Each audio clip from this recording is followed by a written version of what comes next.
Hey, how's it going?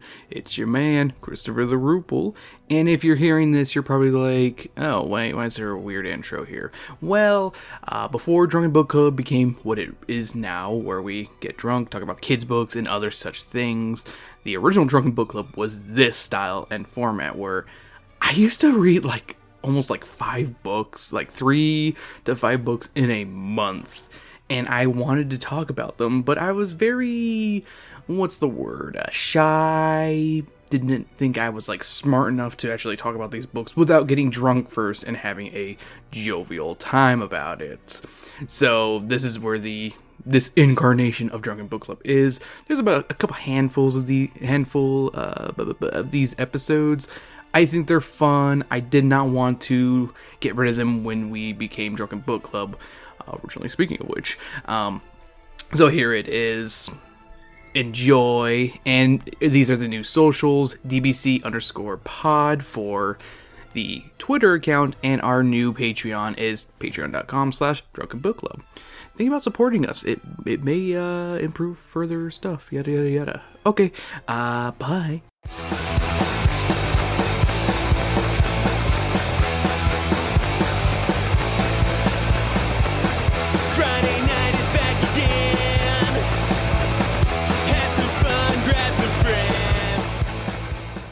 Hello, and welcome back to Speaking of Which. Episode I don't remember because this is a Drunken Book Club. Volume 4, if memory serves correctly. I'm actually very drunk this time around. That's why I have such a high and proper voice.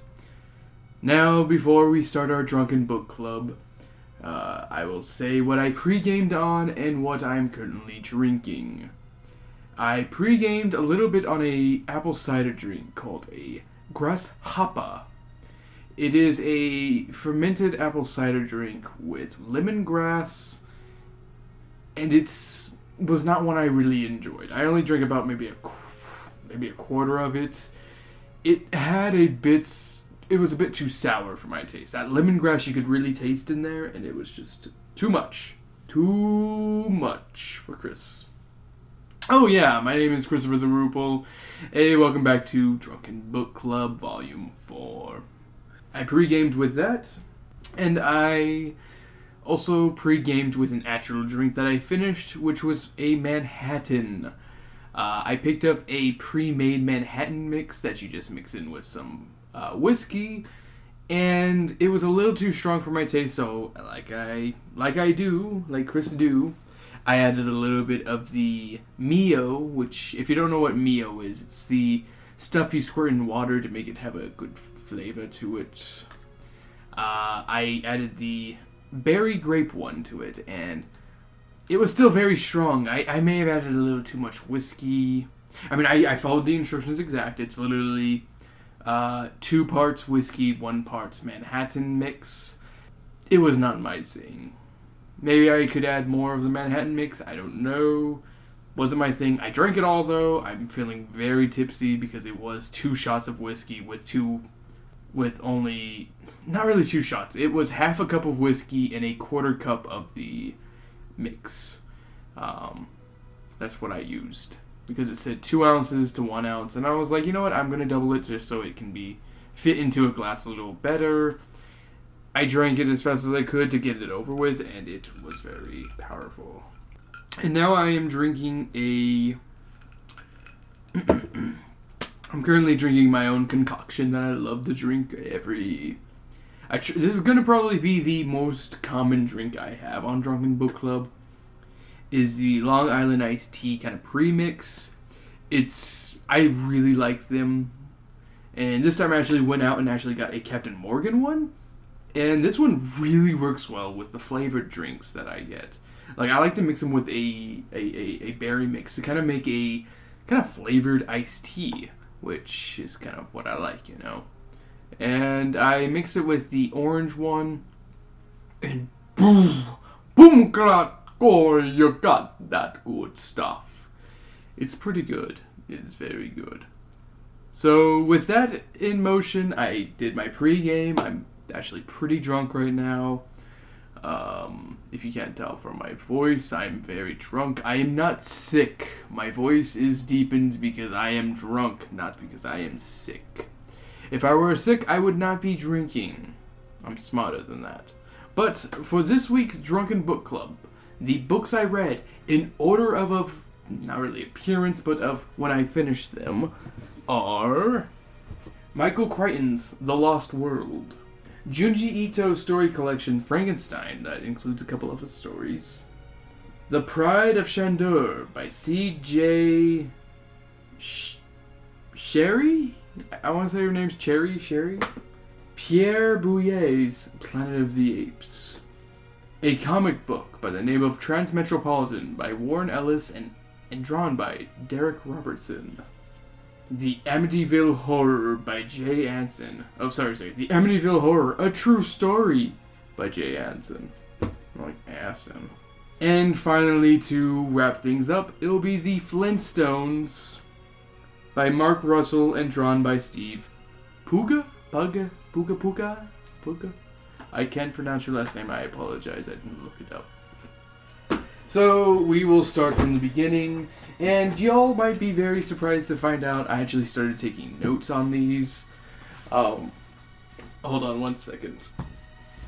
It is a cold day in Tucson, so I decided, hey, I'm going to turn off the fan and wear a turtleneck, and that was a terrible idea.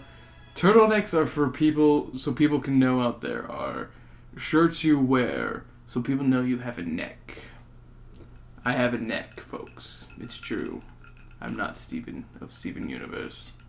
But I started taking notes in these books because why not? You know, it's kind of important because I feel like I miss a lot of stuff, and I also do have random thoughts like in throughout the day or even when reading it of what's so kind of like good about these books, or what might be something that I might want to say and forgot about.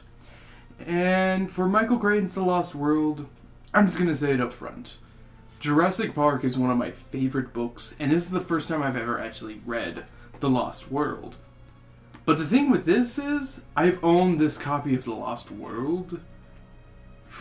I think I've owned this since middle school. So I want to say I got this book at about 2005 is how long I've owned this book. This is the same copy I have owned since my mom was like, alright, I'll buy it for you. Here you go, Chris. I don't know why she sounds like Marge Simpson, a very terrible Marge Simpson.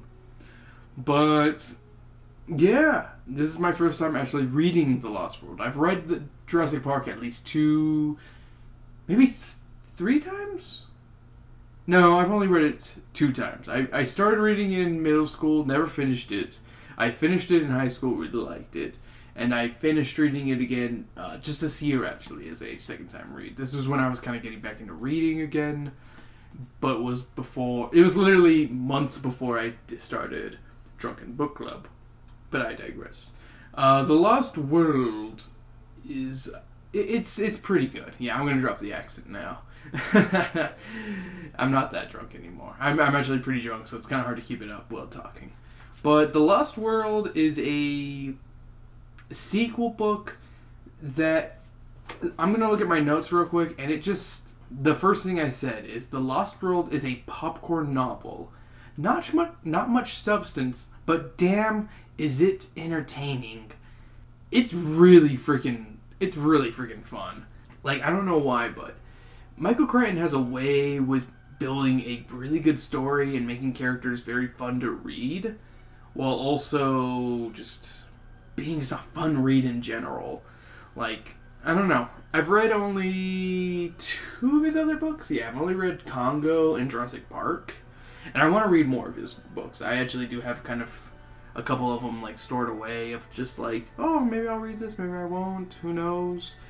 But I'm glad I finally picked up The Lost World, because this was a really good little pickup read. Like, I was going to say it's short. No, it felt short, but it is not a short book. It is, my copy at least, is 430 pages long.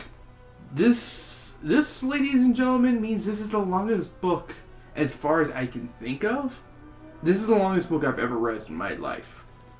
Yeah, I don't really read long books. I try to keep my books at least up to like the 300 area. But I'm glad I read this one. It was a lot of fun. It's a blockbuster. Like I said, it's a popcorn book. It's a blockbuster book. It's more of a sequel to the movie than it is to the book. I mean, it is a good sequel to the book itself. And I'm going to take a look at my notes real quick. So to kind of give you a quick description of this, if you haven't read Jurassic Park, what are you doing? Or if you haven't read or watched it, what are you doing here? Stop. Go watch Jurassic Park or read it. I don't care. Both are really freaking good. I love Jurassic Park. It's actually one of my favorite books. Just because it's just one of those perfectly paced techno thrillers. And while this one was really fun to read, it's not as good, successful, like, kind of continuation. Like, it's a good book, but I feel like it's a blockbuster. It was meant to make a blockbuster movie. That's what this book was made for. It was made to continue on the series so they can make a sequel and make money. Cha-ching, cha-ching, cha-ching! But at the same time, I feel like there was a lot of effort put into this book. I'm trying to not to, like... I do my best not to describe the books for you guys. I try to just give it a quick review and kind of my thoughts and maybe some scenes I liked. But I really do want to start talking about, like, actual plot of this stuff. But, this isn't the time for this one. Michael Crichton's The Lost World. Yeah. But you know what? I'm going to read one of my favorite notes. A raptor ate a candy bar and liked it. And gets pissed when it finds an empty raptor, which is actually a Chekhov's gun for later, which I thought was kind of weird. Like, there's some weird things in this book. So, it's pretty much, yes, they're returning to the Site B island, not Site A. This is the site where they decided we're going to, like, you know what? This filled in some gaps that the first book left out. It's like, when you read the first Jurassic Park, you're like, how are they able to make perfect, like, each time the eggs are hatching, how are we able to show that? Like, I feel like that's kind of weird, right? Like, I never really thought about that until, like, I read it in this book of, like, Site B is where they actually make all the dinosaurs, and they know that the embryos have gone through on the eggs, and they send it to the Site A to actually hatch and stuff, and, be part of the presentation. While Site B throws away all the duds and keeps, some of them and lets them out so they can be like, okay, we'll get them back when they're a little bit older so we can have them be part of the actual island experiment, which I thought was pretty cool. Like, I think it answered a question that I didn't necessarily have, but maybe some other people had with the original Jurassic Park. That's something I thought was pretty cool. Another note, and like, another thing that I kind of noticed was like what I said with the raptor eating the candy bar and it liked it. I thought that was gonna go somewhere. Like maybe the raptors killed the people there or something, and like they're like, oh shit, we have nothing else to eat, and like we're not really good at hunting yet, but we're able to climb inside these candy machines and eat candy, and like that's why like they kind of like were bred to be kind of like they were bred more and more. And we're, like, kind of, like, hyperactive and shit. Because, like, in this book, the raptors are straight-up slasher villains. They're not like how the first book, they were methodical, very smart and stuff. But no, they do answer that in this book, they're actually kind of suffering from something kind of like mad cow disease. They're suffering because of what they ate as babies. Which I thought was pretty creative, pretty smart.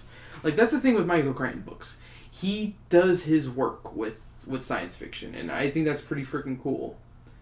But yeah, so like the raptors are kind of fucking crazy and shit because they kind of have a weird disease. Like, so when they fed the baby dinosaurs, when you feed baby herbivores, you can give them milk and shit like that, and then like start getting them into grains and stuff.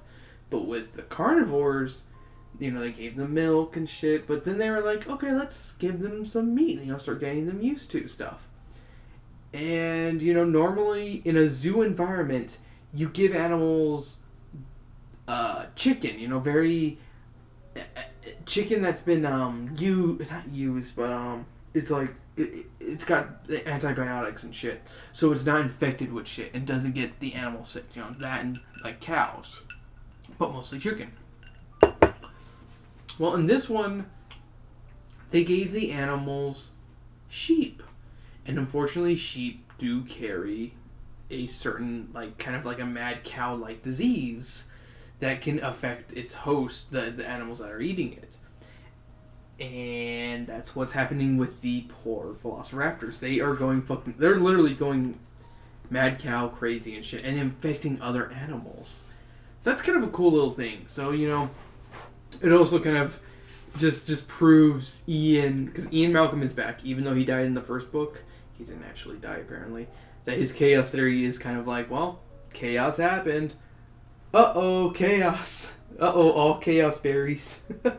Oops, all berries. Nope, oops, all chaos. That's not going to be funny. Like, I'm drunk, I think that's funny, but I don't think it's going to actually be funny. So some other things I kind of have notes on is they wasted my homeboy's Carnotaurus, which, if you don't know what a Carnotaurus is, I'm probably pronouncing that bad, I'm sorry. It's, if you've ever watched Disney's Dinosaurs, it's the kind of like, they're kind of like T-Rexes with the horns. And they kind of did him dirty in this book. They weren't in it that often, and when they finally were, they were chameleons for some reason, which I found out later why they had like chameleon, those are big quotes right there, of like blending in with their environment. It's because Michael Crichton wanted to see how they would make that inside the movie. You bastard, Michael. You suck. They did dirty my Carnotaurus, and that's why he's a shit eater in freaking Jurassic Park 3. Some other notes I have. So, this is a flaw. I look at my note and I realize there is a big flaw with The Lost World. With Jurassic Park, they had good build-up, where you knew about these things and they were told about. There was a lot of foreshadowing. And then later on, it would kind of build up, and then be like, holy shit, it finally happened. Oh my god, this is actually scary. What the fuck? Oh god. Like, it's like when the freaking T-Rex attack finally happens in the first Jurassic Park, that had my heart pounding like crazy. It was such a crazy scene, seeing like these, you know, even though I've seen the movie a million times, the book still explains it in such a way that's like so crazy. This one, it feels rushed. It feels like the suspense isn't really there. Like, I already know about velociraptors being dangerous.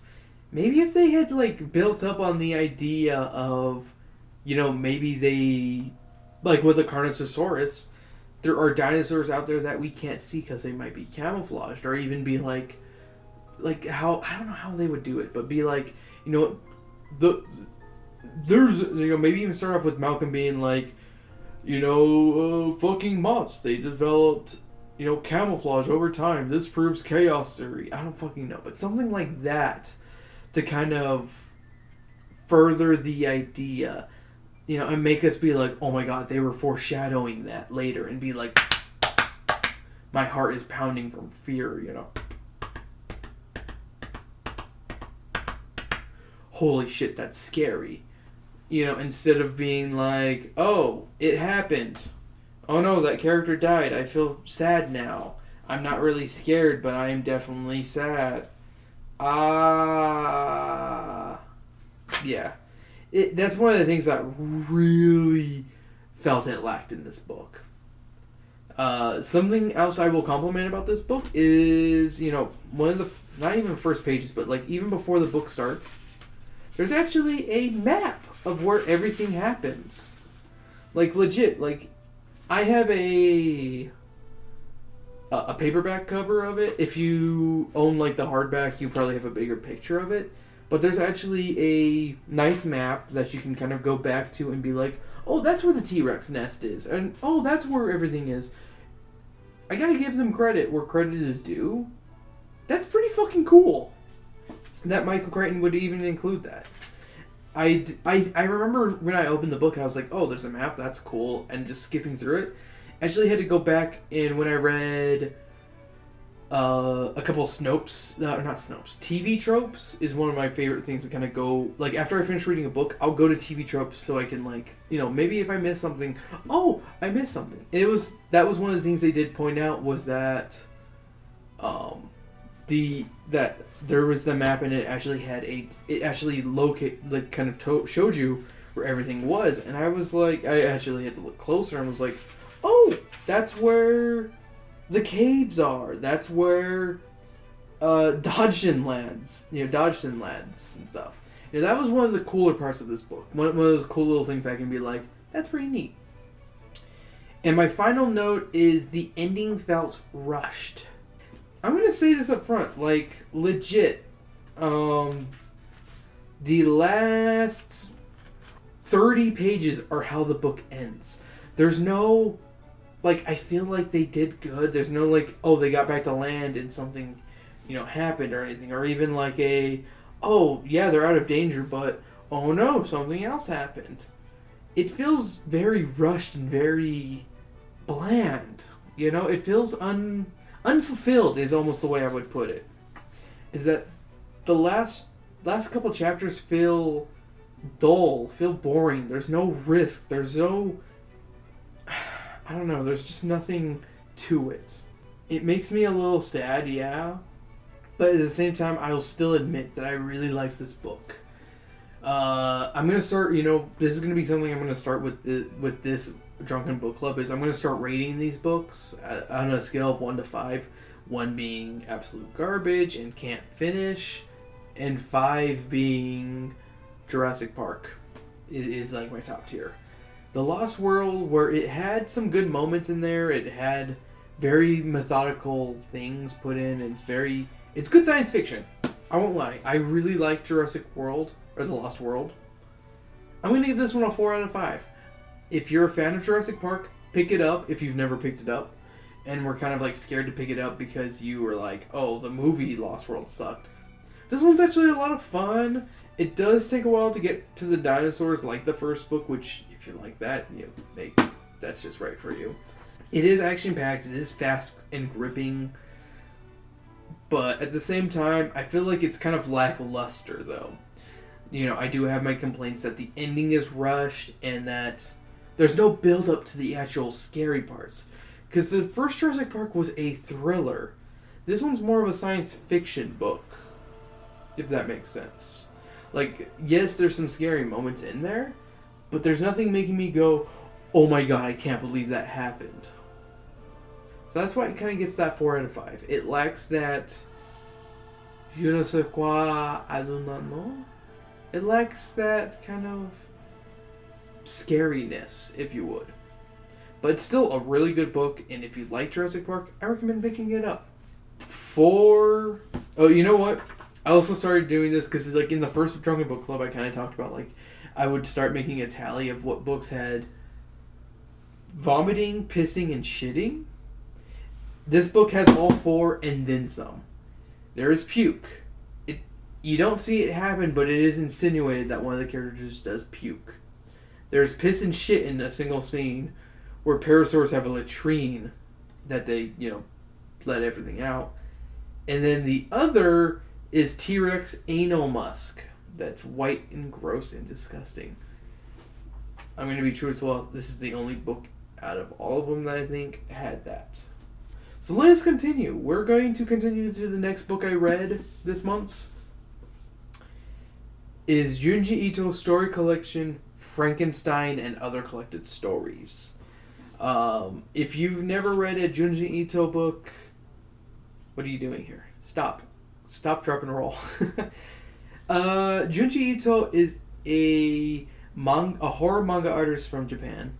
Duh, if you don't know what manga is. It's Japanese comic books, is a nice way of putting it. It's the layman's terms of it. And Junji Ito is kind of I would say he's the Stephen King of horror stuff for Japan, for this kind of stuff. And he got to do his own adaptation of Frankenstein, and this is also a collection of some of his other stories. It's actually part of a hardbound collector's edition from Viz Media. It's a Viz signature one. So that's pretty cool. and I actually really like it. It's actually really freaking... It's nice. If there's one thing I can compliment from this book, even before reading this book, is that I really like how Viz has been releasing Junji Ito stories by kind of putting them into collections. Because I own the 3-in-1 Uzumaki collection, which it contains all of the story of Uzumaki by Junji Ito, along with some like story notes and a bonus chapter that wasn't very good.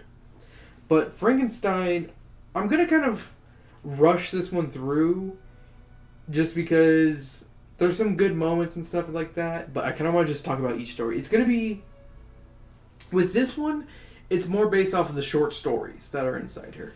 Because this is what it is. Junji Ito kind of makes short stories, and that's what this is. It's a short story collection. You know, the Frankenstein, it's literally the story of Frankenstein, Mary Shelley's Frankenstein. It's a gorgeous adaptation. The monster is... It really is just a good adaptation of Mary Shelley's kind of vision of it in Junji Ito's way. You know, without saying much, Dr. Frankenstein is a beautiful Bushido, which is it's common for Junji Ito to do that. He tends to draw men very beautifully because originally he did draw for I forget what the opposite of shonen is, the girl version. He used to draw for that first, actually. So that's why he kind of... and he's always had kind of a beautiful way of doing things. The monster, this is probably the best looking of the monsters I've seen. Because I've watched the Universal Monsters, and I've watched the Robert De Niro version. I know, I like calling it the Robert De Niro version. But the one where Robert De Niro is the monster. And I think how Junji Ito drew the monster is probably the closest. You know, you see these grotesque stitchings, you know, the pus and bloody-filled stitches of this creature covered in bandages. It's just so grotesque yet beautiful. But I'm going to say it up front. There is one glaring flaw with this story, with the Junji Ito's adaptation of Frankenstein. You don't feel sorry for the monster all that much. And I've never read Frankenstein. I'll say that up front. But I know that in the original book, you do kind of feel sorry. You should feel sorry for the monster because he just wants to feel normal. He wants to feel accepted. He wants to feel like he belongs. Like, you know, I mean, I think we all can agree with that, you know? And with this adaptation, I think how grotesque he made him look. And also, I put in my notes, he has the Junji Ito smile, which there's not a real thing to make up, but like if you read his works, you know what I'm talking about.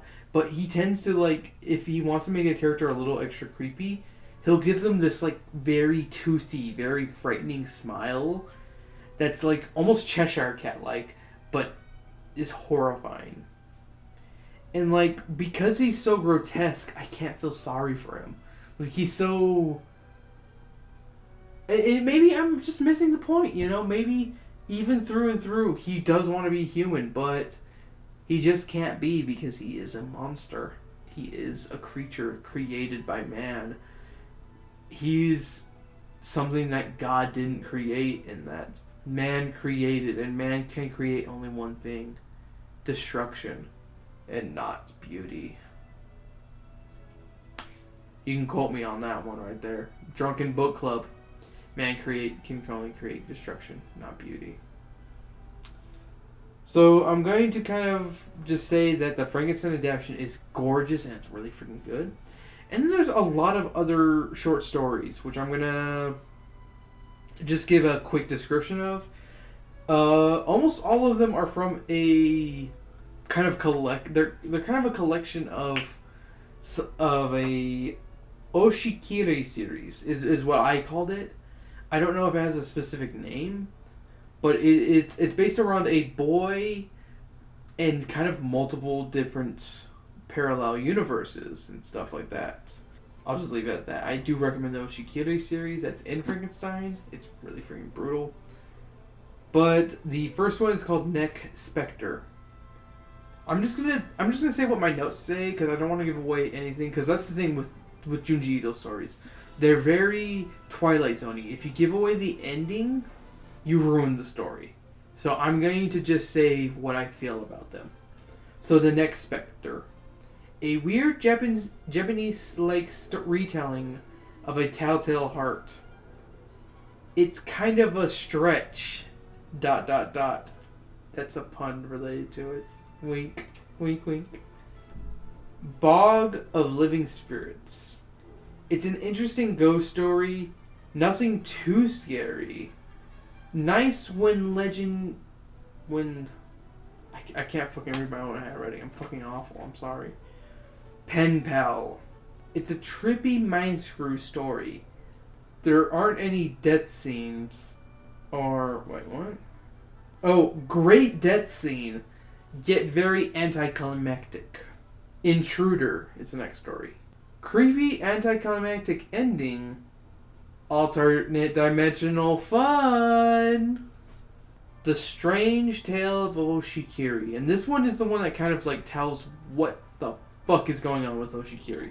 Because it's kind of weird. If you read the stories, you're like, why is the same character kind of reappearing?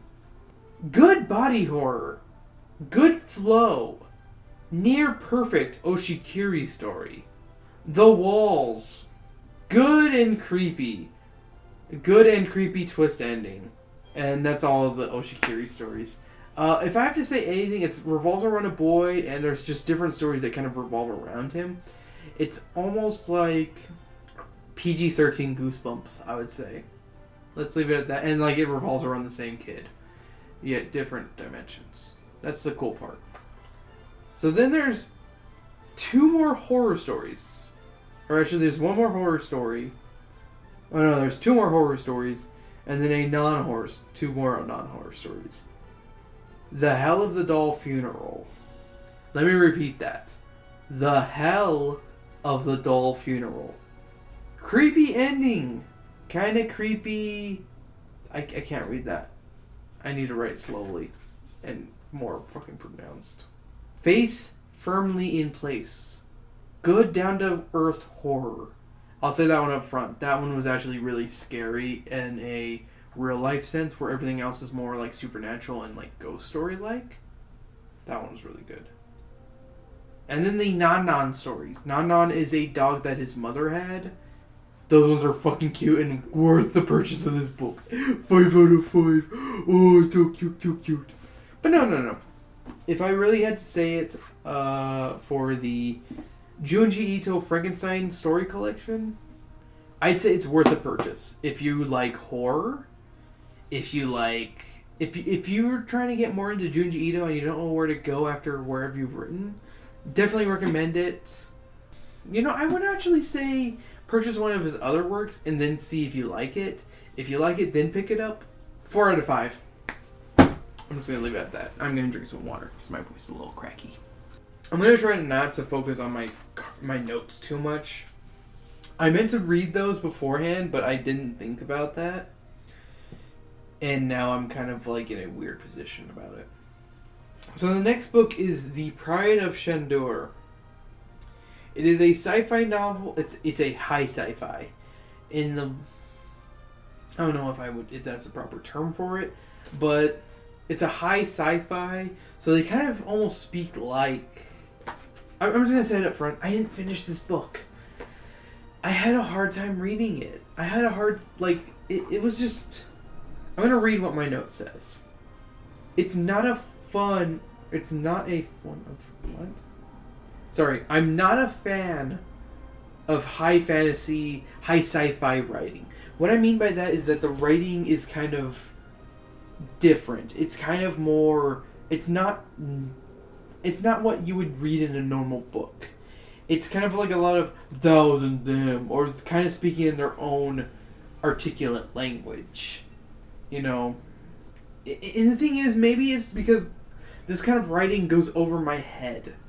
You know, but how it's written just feels too wordy and confusing for me. And that was one of my problems with this book. Like, I really wanted to like it. I really wanted to read a sci-fi book that takes place kind of like on a almost on a very almost Star Trek kind of world, you know, where it's like I'm not familiar with this plane, but because it's just so weirdly worded, and because it's just not my thing, I couldn't enjoy it. Like, I have a hard time reading Lord of the Rings on my own, you know. This is just something that made it like I wanted to like this book. I'm gonna say this up front. It's not like when I read or tried to read One Flew Over the Cuckoo's Nest and I immediately hated it. I read the first page and it was like, or the first chapter, and I was like, I'm gonna keep reading this because you know what? This is gonna build up to a really cool story. But it was just weird. Like, here, I'm just gonna read you the first sentence, and I'm gonna ask you, what do you think of it? There had been something loose about the station dock all morning. Skulking in amongst the gantries and the lines and the canisters, which were waiting to be moved, lurking wherever shadows fell among the rampway accesses of the many ships at dock at Meat Point. That just feels overly wordy, you know? It could have been shortened. It could have been more simplified. But, you know, maybe it's because this book wasn't made for me. I'm going to let Sam read this one, see what she thinks. I wanted to like the work of C.J. Sherry. I apologize. Shara? Sherry? She seems like a really cool author. And like what I've read about her work, she builds on these great worlds and universes and stuff like that. But it's just, I couldn't get into this one. And this seemed like a good jumping point for her work. But in the end, it was just too wordy and just not exciting. Like, not even, it wasn't exciting. It was just blah. And even when I read to the third chapter. I read 20 something, I read 31 pages into this book. And that's kind of like my stopping point. Is like, if I get through a couple chapters, and I'm not into it, like, I usually will stop after the third chapter. And that'll be kind of my deciding point, is if I'm going to keep reading or not. And with this one, I just couldn't get into it. I thought, maybe it's because it went over my head, like I said. Maybe not. But it's not written for someone like me. I'll just say it like that. It's not written for someone like me. So unfortunately, this is the first book in a while that I started and couldn't finish. The rest of the books in this episode I did finish, though, for what it's worth. But the Pride of Chandor, I just didn't like it, and I really wanted to like it. That's what breaks my heart the most, because I actually picked up the second book in this trilogy or quadrilogy, I can't remember, and was like, I don't understand what's going on. And then I found out that it was a trilogy, and I was just like, oh, I thought it was because I was stupid, you know? But no, it's because it's like the middle of a fucking trilogy. No, it's because I'm stupid, probably. Yeah. But with that, I actually picked up a sci-fi book that I have read in the past and really enjoyed. And the next one after that was Planet of the Apes, which if you listen to the previous Drunken Book Club, there was a rambling of me going, I don't want to read Stupid Bridge Over River Kwai. Ooh. You know, like I was crying over that because my English teacher in my senior year was like, oh, you should be reading that, not Planet of the Apes. Because he was very, you should be reading books. I'm forcing you guys to have a reading time, and also, hey, make sure to report back to me about what you read. No book reports, but hey, this is what you read, right? This was one of the books that I did read, was Planet of the Apes. And he made the comment of, oh, I really enjoyed the Bridge Over River Kwai, and I really enjoyed the movie. You should be reading that, not this. And I think it's because he was very pro non-science fiction, not down to like I don't know, maybe it's not that. I'm not going to get into that. I'm going to save that for another time. But the thing with the Planet of the Apes is, it's a very well-written book. It was originally written in French and is translated into English for us stupid Americans. and also British people. Because I found out recently what this book was titled in the UK. Now, I'm going to tell you guys, you need to, like, grab your seatbelts and plug in. Because the title for the UK version of Planet of the Apes is Monkey Planet. You have no idea. If I had found a book called Monkey Planet in, like, fucking from 6 to now, I would read that immediately. Because that is the greatest title for a book. But that is not a good title for this book. I'm just going to say that up front. Monkey Planet is not what this is. No, this is Planet of the fucking Apes. But Monkey Planet, holy shit, is a great title for... It's just a great title. I want to make a book called Monkey Planet and sell it. Planet of the Apes is one of those weirdly sophisticated sci-fi books. It's definitely of its time. It's a very 1960s style sci-fi book where it's not... It has a good... it has some twists and turns in there and stuff. And you need to separate it from the movies. Because this is not the movie. This is not Earth all along. It was Earth all along. Oh my gosh, I was wrong. Oh, you surely made a monkey. Yes, we finally made a monkey. Yes, you finally made a monkey out of me. I can't hit that note right now. I love you, Dr. Zaius. Bum bump. Sorry for the Simpsons reference. I needed to get that out of my system as soon as possible. But this is a very eloquent. It's almost written like a memoir, because it is pretty much a single person's memoir of their life and living during this time of so let me kind of, if you've never, I have to separate the book from the movie because it's very different from each other. They're very different. They are. I'm just gonna say that up front. You know, they're going to the sun Beetlejuice or Beetlegeist. I'm just gonna say Beetlejuice because I'm pretty sure that's how it's pronounced. And they find a planet that's kind of, similar to ours, but they find out that the evolutionary chain is different from our own. That apes, chimpanzees and gorillas and orangutans are in charge, and they're the evolutionary top dogs. And it's like, and stuff like that. But then you find out later what the true purpose of what actually happens, and it's like, this is actually really freaking smart. So spoilers. So the thing is, the apes aren't the ones who are dominant because they're the ones who evolved that way. No, humans were actually humans, quote unquote on this shit, were the ones who were kind of these intelligent beings in this, but they got so lazy over time and they taught apes how to do certain things. Apes started evolving while we started devolving. It's very strong commentary of like, we need to we need to continue furthering ourselves, or else we're gonna end up like stupid animals.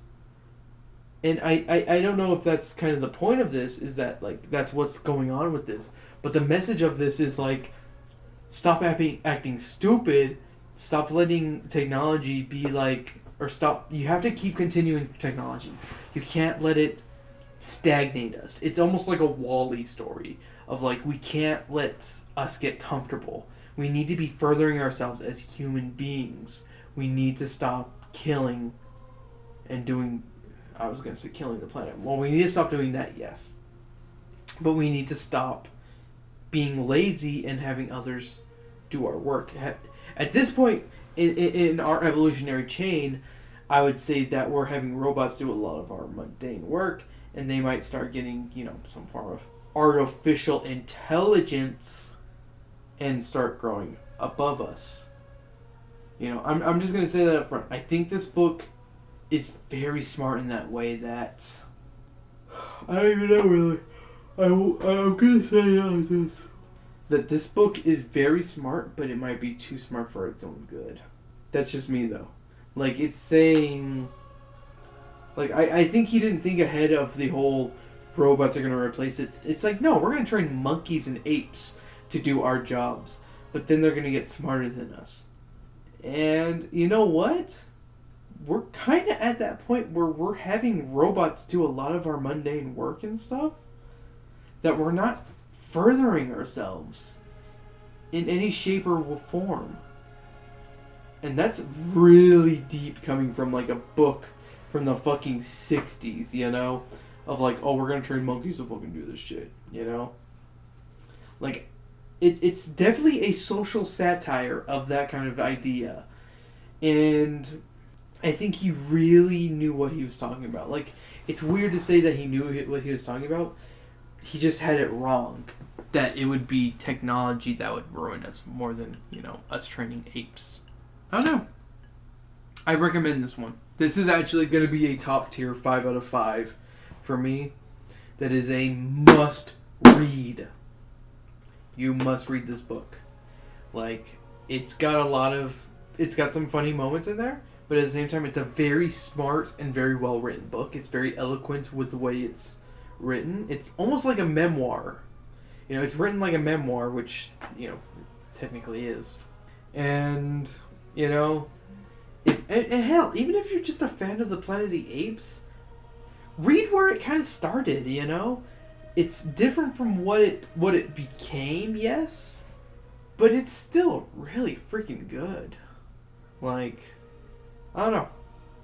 I thought I was stupid for really liking this as a teenager, but no, this is a really smart fucking book, and it actually makes me go, we need to stop having robots kind of be our proving points of like, oh, we need to make them do our mundane jobs and stuff, so we as humans can't do anything. No. I'm going to take a quick break because I have to pee like a racehorse. There are 3 stories left. They should be really fast. So with that, so I'm back from outer space. Oh, you did the should have changed that stupid lock. Should have changed that. Yeah, I'll survive. I will survive. So I am back. So the next book I read was the beginning of Transmetropolitan. I'm gonna be truthful on this one. I've been wanting to reread Transmetropolitan for a while, and I thought, hey, I need to read a graphic novel because I was, if you look at my pile, it was like I need to read something American graphic novel wise. Like I could have probably just gotten away with not reading 2 comic books on this, but I was like, you know what? It's been a while since I've read Transmetropolitan, and I want to read it again. And unfortunately, I've only read the 2 trade paperbacks of it. And this is kind of where I've started and stopped again. I read Transmetropolitan Back on the Streets. Which, if you want to know where that lands us, it's issues 1 through 3 of Transmetropolitan. I don't know how to describe this one. It really is kind of hard for me to describe. Like, I didn't even take notes on this. Because I was like, I don't know how to describe this. And I read it a week ago. Like, legit. Like, With Drunken Book Club, I read about a month's worth of books for me. And I try to just be like, okay, what's this about? What's this making me feel? How? Yada, yada, yada kind of thing. And with Transmetropolitan, this one is just... It has me hooked and ready to read the next part. And I almost want to stop reading or adding comic books to Drunken Book Club and just be like, oh yeah, I also read this or that, and I recommend it. Because it's hard for me to describe comic books, certain ones. And Transmetropolitan is definitely one of those ones that's hard for me to describe. Because it is definitely a cyberpunk future kind of story that's very relatable to our own time in certain weird ways. Yet, it's one of those ones that's hard to relate, like be relatable to us as, normal readers. So I'm just going to leave it at I really like Transmetropolitan back on the street, but I recommend it, but I don't know how to describe it. So my apologies to everyone out there. Sorry! It's just hard to describe. Yeah, I think I'm going to stop graphic novels after this one, depending on what it is. So, next up is the Amityville Horror. And, you know, out of all these books, this is one that I actually picked up from Bookman's. Like, I'll say this, like, you know what? I'm going to say where I got all my books, you know. You know, Lost World, I picked that up from, like, a Savers from a long-ass time ago. Not even Savers, no, it was a thrift shop that my mom used to go and visit, you know, because it was on my middle school. Sorry.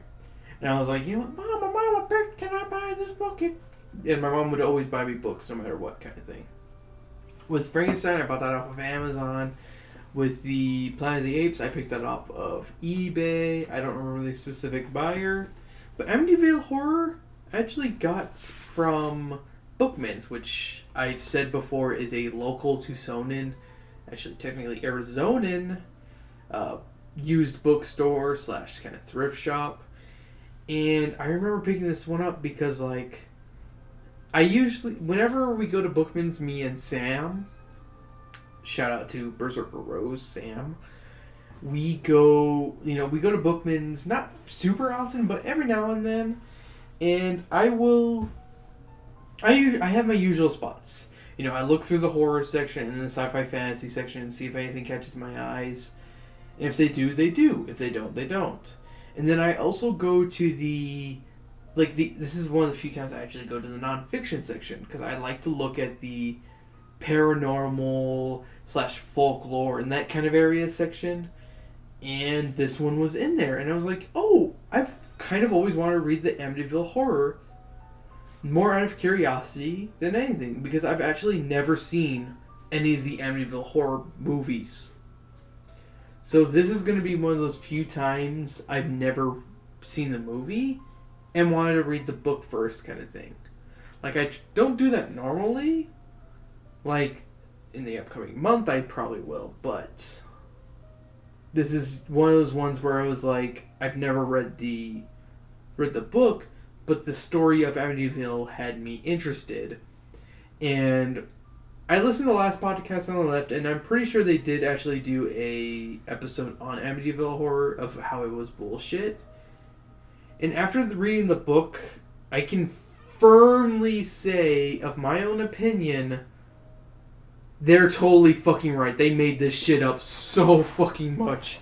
Like, oh my god, it's so obvious that they made this shit up.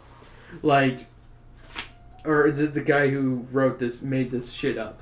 Like, it's been kind of confirmed that he said this already, but I'm going to read you my notes, because there's not a lot that, like, pertains to the story. Almost every chapter ends with a shocking revelation and exclamation point.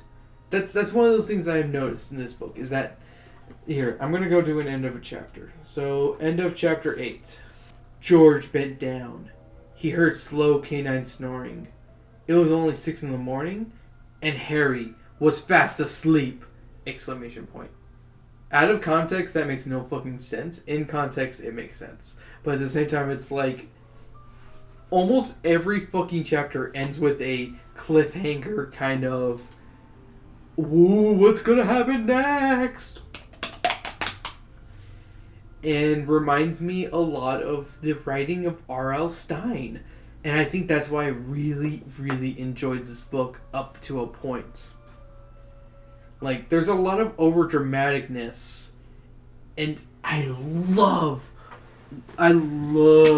when stuff is overdramatic. Like, I don't know. That's kind of like my being. I like telenovelas, I like soap operas and stuff. And when they're overdramatic, it just makes things just fucking beautiful. But with this, it just made it feel fake.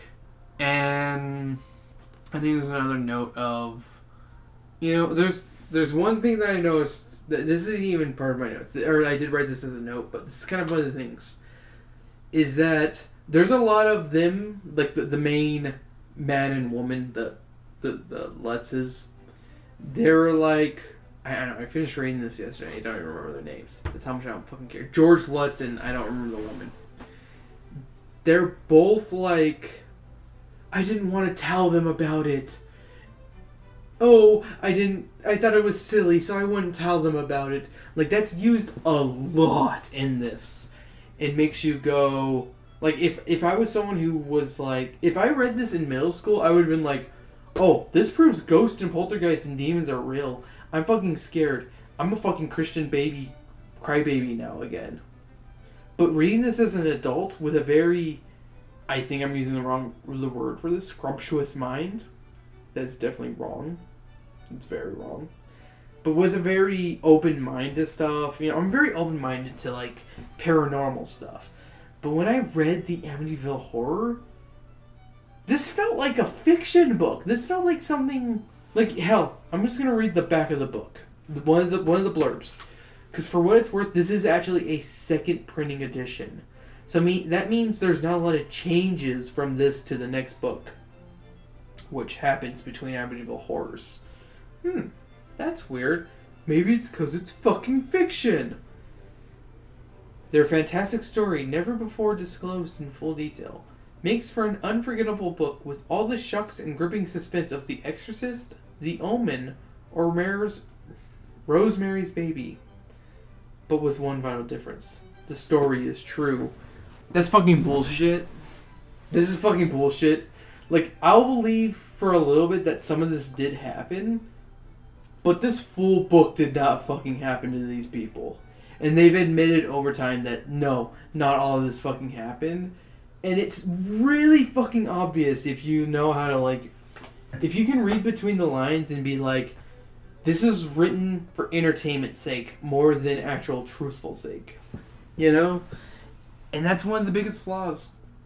That's one of its biggest freaking flaws. Is that it's fake. It's fucking fake. To quote Budship's Days of Rad.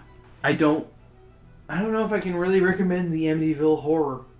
Like, if you want to read something that's kind of scary, because that's another big thing, is that this book isn't that scary. I read The Exorcist this year, and that book was actually scary as shit. This doesn't have me going, oh, this is scary. This makes me go, oh, so this and this happened, but it's not that scary.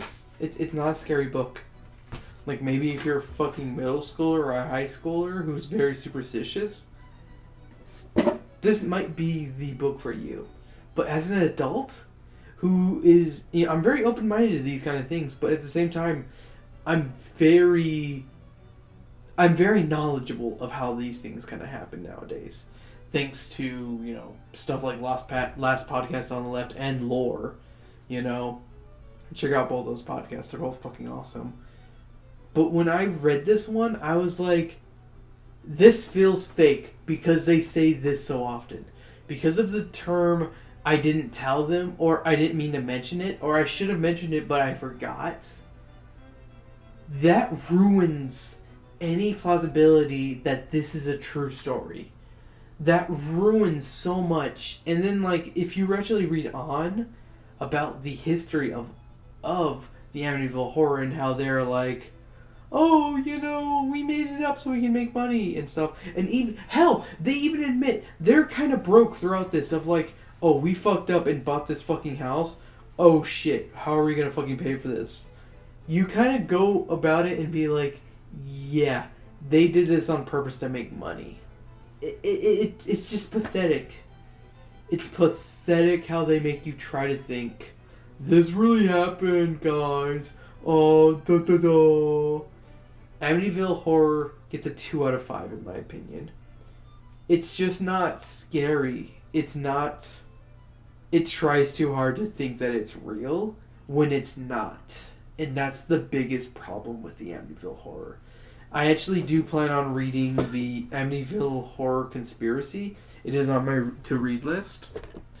But I have to buy it first. So... But yeah, there is a lot of flaws with this book. I recommend it if you're trying to... If you believe this kind of stuff and are like, ooh, I need to kind of have, confirmation bias, blah, blah, blah. It's a good book for you, but I don't recommend it. And with that, we're going to come to our last book / comic book.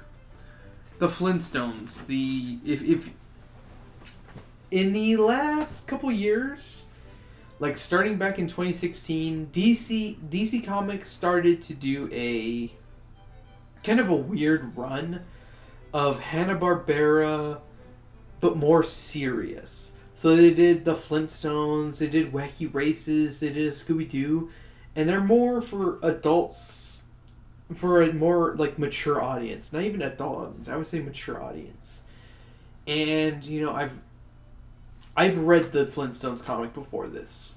I actually bought it on a trip to Disneyland about 2 years ago with my family, and was like, okay, I'm going to pick up a couple comics and stuff, and I'm going to play some video games, blah, blah, blah, and be like, okay, this will, I'm going to read this on the way there.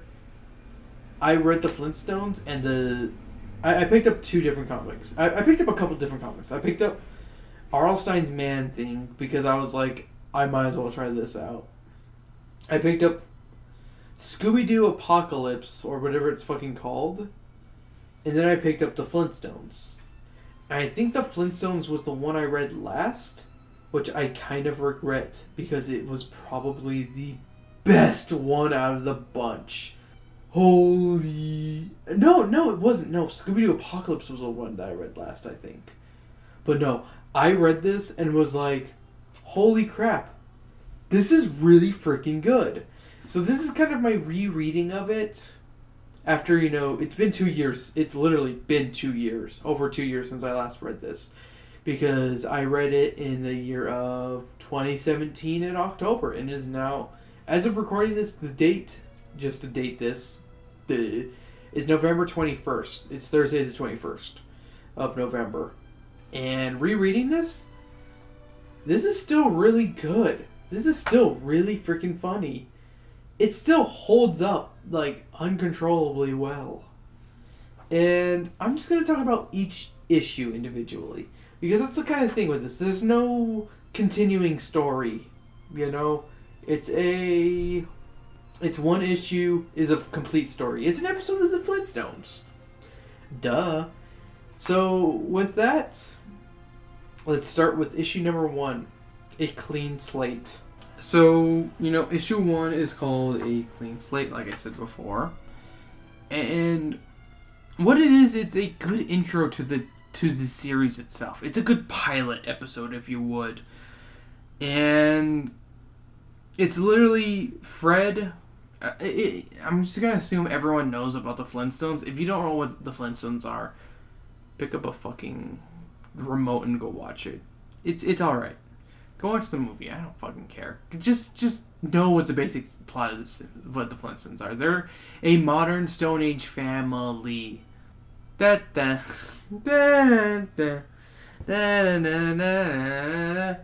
Sorry. I digress on that. But this is the first issue is showing Fred is Fred Flintstone.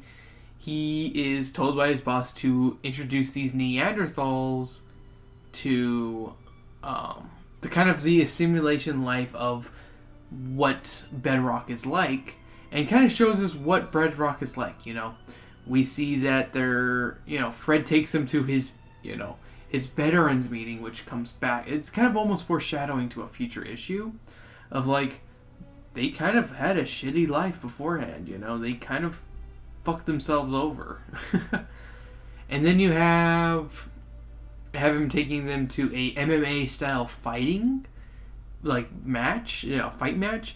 It's pretty visceral, and they don't like that because it's, when you look at it, it's like, it's literally barbarian, it's fucking cavemen beating each other fucking up. And you're like, oh, And then he takes them to Outback Snakehouse.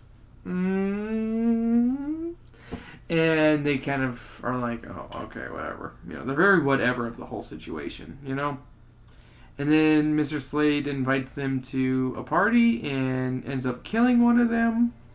It's just showing us the basic life of how the modern man is. And how you're kind of put in the place of Neanderthal of like, what the fuck? Of this whole world. And it's a good pilot to kind of let you know how things are. Along with a little B-plot of Wilma kind of saying how life was before, civilization,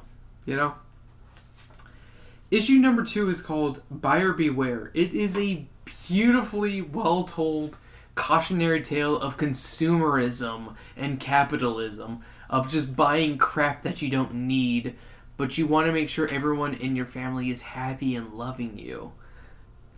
I'll just leave it at that. Like, I don't want to spoil the Flintstones comic too much. I'm just going to say what each issue is kind of about. Because I only read the first trade paperback, which is the first 6 issues, just so you know.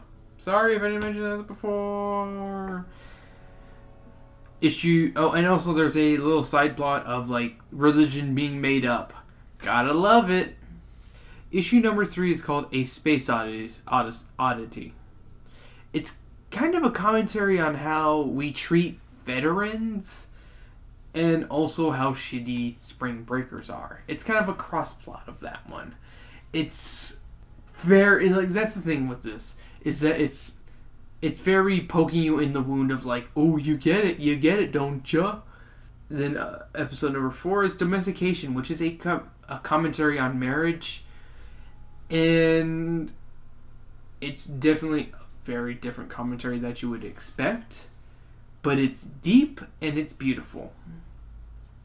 Issue number 5 is a commentary on politics and a very heavy commentary on war, genocide, and just the army in general, which you wouldn't expect from this one.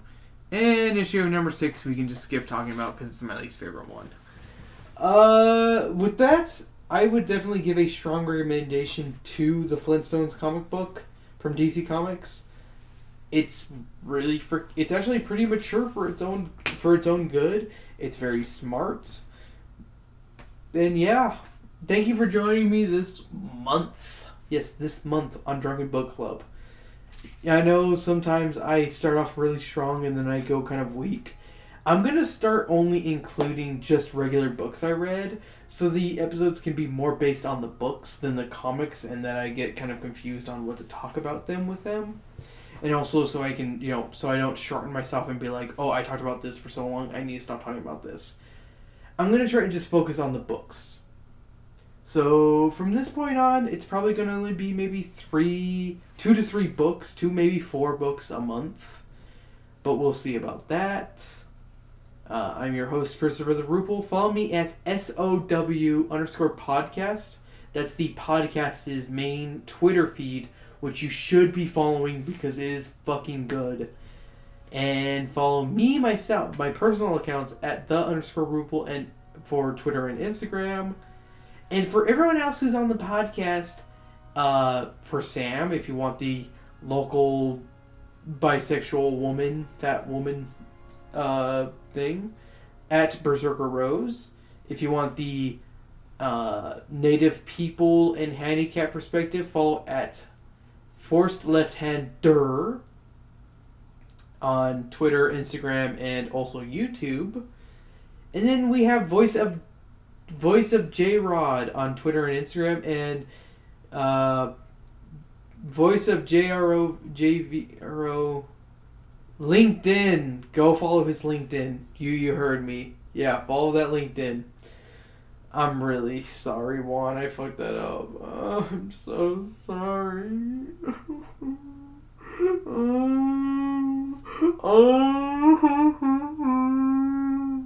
That's my fake Bill Dauterive crying. I'm not really crying. I hope you guys enjoyed this episode. It kind of hints at what I might be reading the next couple for next month. I haven't started yet, but I did pick up Johnny Got His Gun. That would have been part of this collection, but I accidentally picked up the wrong book and got Johnny Got a Gun. that is a completely different book that came out pretty close to, not super close, but kind of close to when that first one came out. I've never seen the movie Johnny Got His Gun, but I do like anti-war messages. That's why I kind of really enjoyed the Flintstone book, because there is an anti-war message in this book. So I'm pretty excited to read Johnny Got His Gun. I think I'm going to read The Giver, maybe? We'll see. It's short, it's sweet, it's to the point. I got a big old pile of books that I might also read, but we will see. I also have a sequel to a book I read on the first Drunken Book Club. Find out what it is next time. I'm gonna go play Pokemon Sword. If you want to add me on the friend account, message me at _rupel or at SOW_podcast. I'll totally help out with you kicking the ass of a giant Pokemon. Bye-bye.